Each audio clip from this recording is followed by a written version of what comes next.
Picture this. It's 3 p.m. on a Tuesday. You've got 5 different change initiatives on your desk. Your inbox shows 47 unread emails. Leadership just announced another urgent project, and you can see the stress in your team's eyes. You're supposed to be the calm in the storm, but honestly, you're drowning too. Hey friends, thanks for joining today on Leading with Bill. I'm Bill Martin, your personal leadership coach, and this is where biblical wisdom can transform your leadership approach. Now, I'm excited because we're kicking off a special 4-part series called Today's Challenges for Tomorrow's Leaders. Our first episode today is on leading in a fast-paced world. Now, I remember a moment in my HR career when we were implementing a new HR system, reorganizing the roles and responsibilities, the org structure in our HR department, and still maintaining the high level of HR operations for our employees, all at the same time. Now, my team looked to me for stability, but honestly, I was barely keeping my head above water. If that scenario sounds familiar, you're not alone. Today's managers are facing an unprecedented pace of change. We're not just managing people anymore, we're managing constant transformation. The reality is, projects overlap, compete for our resources, urgent has become the new normal. Your team is showing signs of change fatigue. And as a manager, you're caught in the middle, trying to deliver results while keeping everyone sane. But here's what I've learned in my experience in HR and leadership. You can't lead at the speed of light without burning out. There's a better way.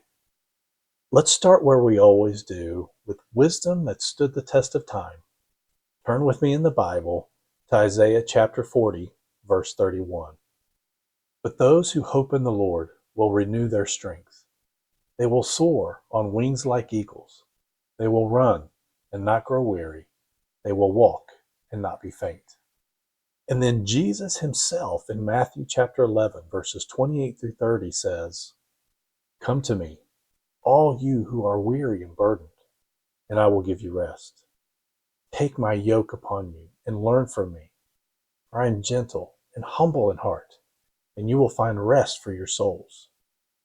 For my yoke is easy and my burden is light."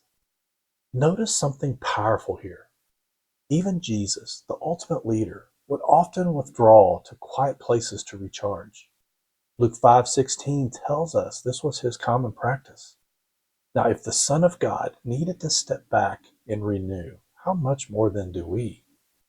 The key insight: sustainable leadership isn't about going faster. It's about finding strength in the right source. So how do we apply this in our daily reality? Well, I want to share 3 pillars of what I call sustainable change leadership. Pillar 1, pace with purpose. Not every urgent request is truly urgent. Now, I learned this the hard way. In my Maxwell leadership training, we talk about the difference between what's urgent and what's important. Now, your job as a leader isn't to say yes to everything. It's to say yes to the right thing. I once had a senior business leader who wanted to launch 3 major initiatives in one quarter. That was around engagement and compensation and leadership training. All worthwhile efforts and would have had positive impact. But I had to have the difficult conversation. I said, we can do 3 things poorly or focus on one thing with excellence. Which serves our people and our mission better?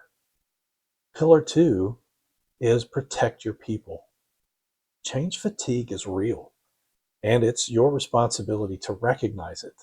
So an effective approach to creating positive change is using the plan ahead model. Now, one of these steps focuses on allow time for acceptance. We'll cover this topic and model in more detail in a future video. But for now, if you recognize that your team is still in chaos, then they haven't accepted the change. Contrary to popular belief, in our fast-paced world, you need to slow down, encourage them, Communicate more, answer questions, and provide space for processing ideas. Pillar 3, preserve your peace. Your mental well-being isn't selfish. It's essential leadership. A burned out leader can't serve anyone well. This means setting boundaries, taking breaks, and yes, sometimes saying no. Have you seen any of these 3 pillars in action by a leader before? If so, share your experience in the comments below. I'd love to hear from you. Also, if you're finding value in today's leadership topic, hit like and subscribe. Okay, now let's get practical. I want to give you a framework that you can use this week. It's called Stop, Drop, and Roll. Wait a minute. No, that's not right. Actually, I think that's the phrase you use when you're on fire. Now, it might feel like you're on fire when you're managing the speed of change, but that's not the right framework for the example we're using here. Okay, it's actually stop, start, and continue method. So stop is what change initiatives can you pause or eliminate? Look at your current projects, ask yourself, if I could only focus on 2 things this month, what would they be? Everything else goes in the stop or pause column. Start. What one priority deserves your team's focused energy? This isn't about adding more, it's about clarity. What's the one change that will make the biggest impact? Start there. Continue. What daily or weekly practices keep you and your team mentally healthy? This might be a 15-minute morning routine for yourself, weekly check-ins with your team about workload, protecting lunch breaks, setting no meeting times for deep work. Now for me, don't tell anyone, but I block lunchtime on my calendar. Nobody wants to see me hangry. Remember, your team is watching how you handle pressure. They need to see you managing pace without losing your peace. Here's your challenge for the week. I want you to identify one thing you'll stop doing and one practice you'll start to protect your mental well-being. Maybe you'll stop checking emails after 6 p.m. Maybe you'll start taking a 10-minute break between meetings. Small changes, big impact. Your team needs you at your best, not your busiest. If today's content resonated with you and you're ready to dive deeper into developing your leadership, I'd love to connect. Check out the link in the description to learn about the free values-based leadership assessment.